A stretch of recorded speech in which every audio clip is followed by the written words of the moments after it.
तो चलिए ज़रा हम रिवर्सिबल रिएक्शंस वगैरह के बारे में जो मैं नोट लिखवा रहा था उसको चला लिखने की कोशिश करते हैं। तो अगर हम लिखें नोट 1 है, तो नोट 1 कुछ ऐसा है, कहता है कि अगर रिवर्सिबल रिएक्शन एंडोथर्मिक है तो अगर हम टेम्परेचर इंक्रीज़ करेंगे तो जो रिएक्शन होगा वो फॉरवर्ड डायरेक्शन में शिफ्ट होगा और ज़्यादा से ज़्यादा प्रोडक्ट बनेंगे। ठीक है, ये हो गया तुम्हारा नोट 1। मेरे ख्याल से लिखवाने की ज़रूरत नहीं है, फिर से मैं बोल दे रहा हूँ कि देखो, अगर जो है रिवर्सिबल रिएक्शन एंडोथर्मिक है, क्या है, एंडोथर्मिक अगर रिएक्शन है, रिवर्सिबल रिएक्शन, तो अगर तुम टेम्परेचर बढ़ाओगे तो ऑब्वियस सी बात है टेम्परेचर बढ़ाने पे रिएक्शन शिफ्ट करेगा फॉरवर्ड डायरेक्शन की तरफ।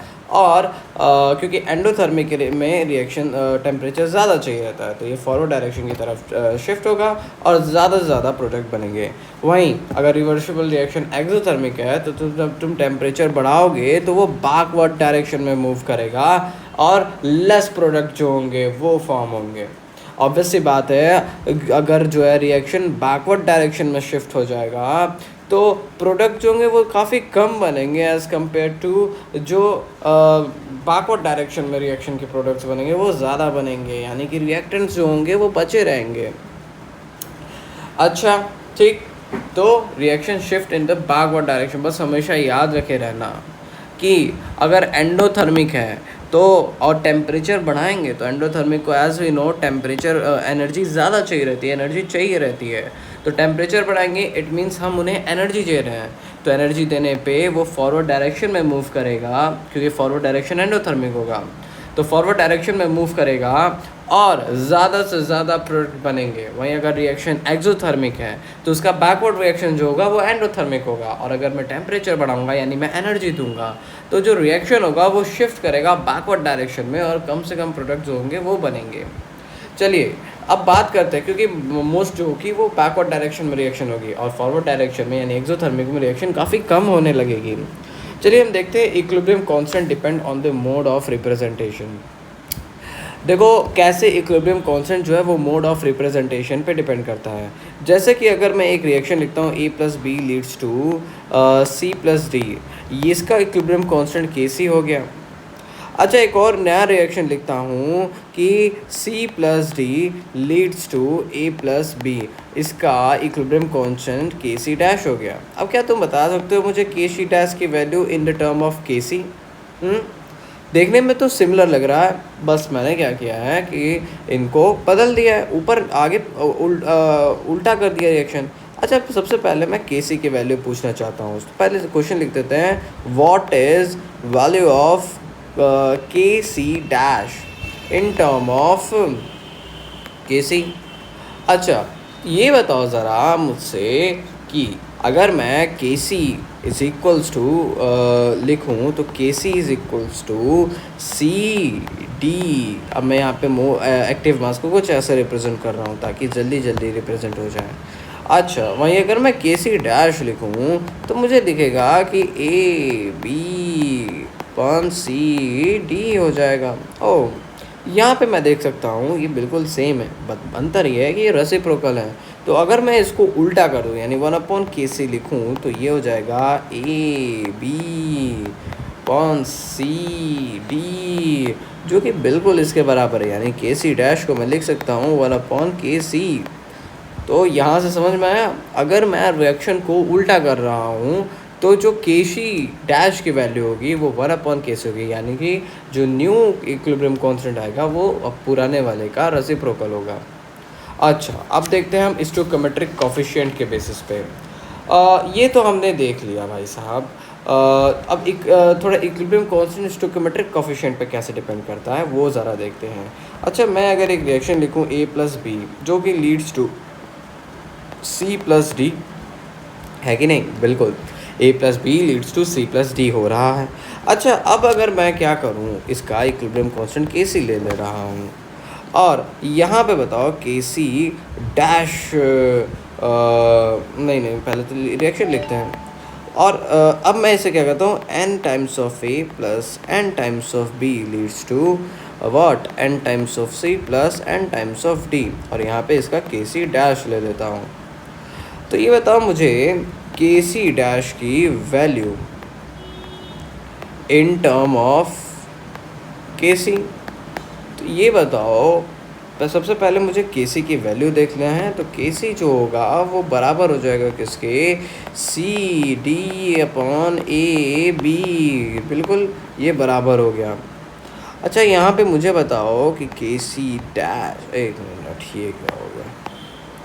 तो अगर मैं बताऊँ तो K C dash is equals to क्या हो जाएगा, K C dash is equals to हो जाएगा तुम्हारा डी सी की पावर एन। अच्छा, होल की पावर मैं लिख दूंगा, ठीक है। तो एक एक करके पावर के क्या लिखने की ज़रूरत है, अपॉन में ए बी, बिल्कुल, whole to the power N. अच्छा, D C upon A B तो देखा है, यानी कि K C dash is equals to K C की पावर एन हो जाएगा। बहुत इम्पॉर्टेंट है, बहुत ज़्यादा इम्पॉर्टेंट है। अच्छा, मैं तुम्हें अगर इसी दोनों पे, इस दोनों का मिक्सअप एक क्वेश्चन दूँ तो क्या तुम इसे कर पाओगे? सोचने वाली बात है। कर दिए तो बहुत बढ़िया, नहीं कर पाए तो कोई बात नहीं, आगे सीख लेंगे कैसे करना है। अगर मैं तुम्हें रिएक्शन दे दूँ कि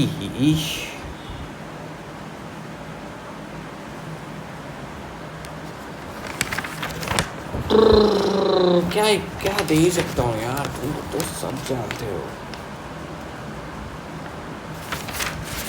ये रहा, अगर मैं तुम्हें एक क्वेश्चन दे दूँ कि NH3, नहीं ऐसे नहीं, ऐसे N2 + 3H2 leads to 2NH3, इसका हो जाएगा तुम्हारा, मान लो Kc की वैल्यू 100 हो गई। अब मैंने क्या किया कि NH3 leads to what, NH3 leads to N2/2 plus 3/2H2, है कि नहीं। Kc डैश इसका हो गया। अब इसकी वैल्यू मुझे बतानी है इन टर्म क्या भाई, ये तो वैसे ही आ जाएगा।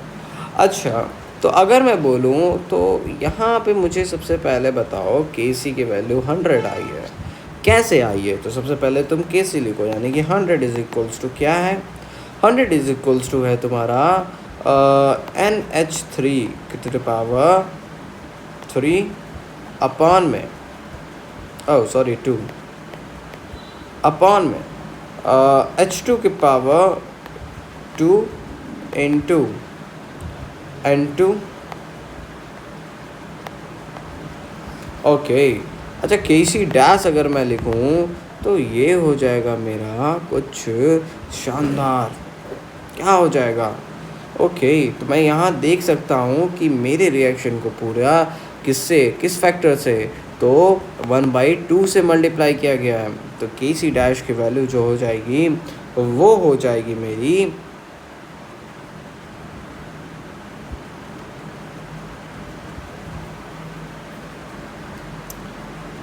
1/2 से मल्टीप्लाई किया गया है। तो ये बताओ Kc की पावर 1/2 रहेगा? बिल्कुल, ये तो रहेगा ही, यानी 100 की पावर 1/2 सॉरी। लेकिन क्या ये सही है? अरे बुद्धू, अभी तुमने रिवर्स किया है, तो इसका मतलब ये भी तो रिवर्स होगा, यानी ऊपर नीचे हो जाएगा। तो ये बताओ, ये 1/100 हो जाएगा, यानी कि Kc dash is equals to 1/10 आएगा, विच इज इक्वल्स टू 0.1 आएगा। बिल्कुल सही है, ठीक है, अच्छी बात है, तो याद रखे रहना। अब क्या करें, अब ज़रा देखते हैं एडिशन ऑफ रिएक्शन वाला, बहुत इंपॉर्टेंट है ये भी। जैसे कि मैं एक रिएक्शन लिख रहा हूँ, A से B, B से A बना, और इसका हो गया अपना K1, यहाँ B से C एंड K2, यहाँ C से D, और यहाँ K3। अब मैं दोनों सभी रिएक्शंस को ऐड पे कर दिया हूँ, एडिशन हो गया। ये गया इससे, ये गया इससे, A से D बना, ये कुछ Kc डैश हो गया। अब मुझे बता रहा है, मुझसे पूछा जा रहा है कि भैया बताओ Kc डैश की वैल्यू क्या होगी। तो देखो, मैं सबसे पहले लिखूँगा K1 की value, K1 is equals to A B upon में A, K2 is equals to C upon में B and K3 is equals to D upon में C। अब मैं क्या करूँगा, मुझे चाहिए क्या, मुझे चाहिए KC डैश जिसकी वैल्यू है D अपॉन में A। अच्छा, कैसे निकाल सकता हूँ इनके मदद से? तो जब मैं देखूँ कि जब मैं इनको मल्टीप्लाई करूँ ना, तो देखूँगा कि क्या B से B गया, C से C गया, मेरे को D अपॉन में A दिख जा रहा है। यानी कि मैं लिख सकता हूँ KC dash is equals to K1 into K2 into K3। ये आ गया दोबारा, ऑब्वियसली आ गया। अच्छा, वहीं अगर मैं इसको रेसिप्रोकल कर दूँ तो KC dash is equals to 1 upon K1 into K2 into K3 हो जाएगा। ऐसा नहीं है कि ये जो है डिवाइड हो जाएगा, ना ना ना ना, यही होगा लेकिन उल्टा हो जाएगा। चलो भाई साहब,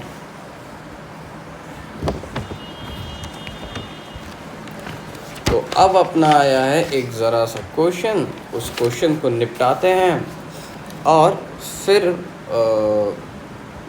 एक नेक्स्ट क्लास लेते हैं, उसमें पूरा ख़त्म करेंगे इस चैप्टर को। तो देखिए, अगर मैं नेक्स्ट क्लास की बात करूं, पहले तो उस क्वेश्चन को देखते हैं। तो क्वेश्चन जो है वो कह रहा है कि N2 plus 3H2 leads to 2NH3 and ये हो जाएगा तुम्हारा K1।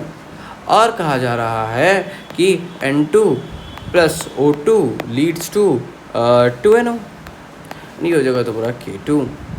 और यहाँ पे अगर मैं बताऊं तो यहाँ हो जाएगा H2 plus half O2 leads to H2O, ये हो जाएगा K3। अगर मैं यहाँ पे, मेरे को कहा जा रहा है कि फाइंड करो, क्या फाइंड करो, इक्विलिब्रियम कांस्टेंट फाइंड करना है।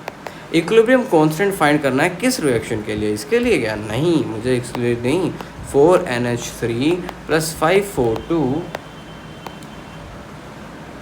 ये जाएगा यहाँ पे 4NO प्लस 6H2O, इसके लिए मुझे फाइंड करना है। तो सबसे पहले मैं क्या करूँगा, मेरे दिमाग में आना चाहिए कि इन तीनों रिएक्शंस की हेल्प से, ये फर्स्ट हो गई, ये सेकंड हो गई, ये थर्ड हो गई, इन तीनों रिएक्शंस की हेल्प से मैं कैसे इस रिएक्शन को बना सकता हूँ, ये मेरी फर्स्ट प्रायोरिटी है। तो सबसे पहले मुझे अगर NH3 इधर लाना है और वो भी 4 टाइम्स है, तो सबसे पहले मैं इसको कर दूँगा रिवर्स। अब मैं अगर इसको रिवर्स कर दिया तो बताओ इसकी वैल्यू क्या हो जाएगी? अरे भाई 1 अपॉन K1 हो जाएगा। Oh yes, you are right. अच्छा, अब मैं क्या कर दूं कि मैं जो है ना इसकी वैल्यू को इसको तो रिवर्स कर दिया, लेकिन मुझे 4 चाहिए, तो इसको मैं पूरे को मल्टीप्लाई कर दिया 2 से। किससे? 2 से मैंने मल्टीप्लाई कर दिया, तो ये K1 का स्क्वायर हो जाएगा।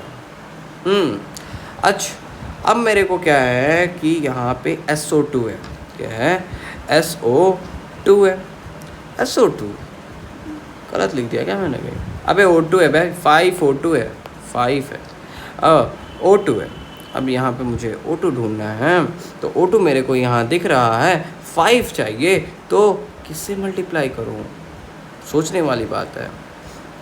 उससे पहले उसको छोड़ दो, O2 को छोड़ दो, अभी NO चाहिए। NO यहाँ है, इसको मल्टीप्लाई करो तुम 2 से, तो ये हो जाएगा तुम्हारा K2 का स्क्वायर। ठीक, ये हो गया। अच्छा, अब जो है तुम्हारा क्या कह रहा है कि 6H2O चाहिए, यहाँ पे एक ही H2O है, तुम यहाँ पे 6 से मल्टीप्लाई कर दो। अब तुम देखोगे ना क्या भाई कि तुम्हारा जो है ना 5O2 भी हो गया है, ठीक है, तो बस हो गया। अब इन सबको ऐड कर दो, तो इसकी पावर 6। अब KC डैश तुमने पढ़ा है कि K1 into K2 into K3 होता है, तो यहाँ पे KC डैश जो हो जाएगा वो हो जाएगा अपना क्या, वो हो जाएगा अपना 1 अपॉन K1 का स्क्वायर इंटू k2 का स्क्वायर इंटू k3 की पावर 6। ये हो जाएगा अपना k2 का स्क्वायर इंटू k3 का 6 अपॉन k1 का स्क्वायर। ये आंसर आ गया final. That's all, next video में देखेंगे।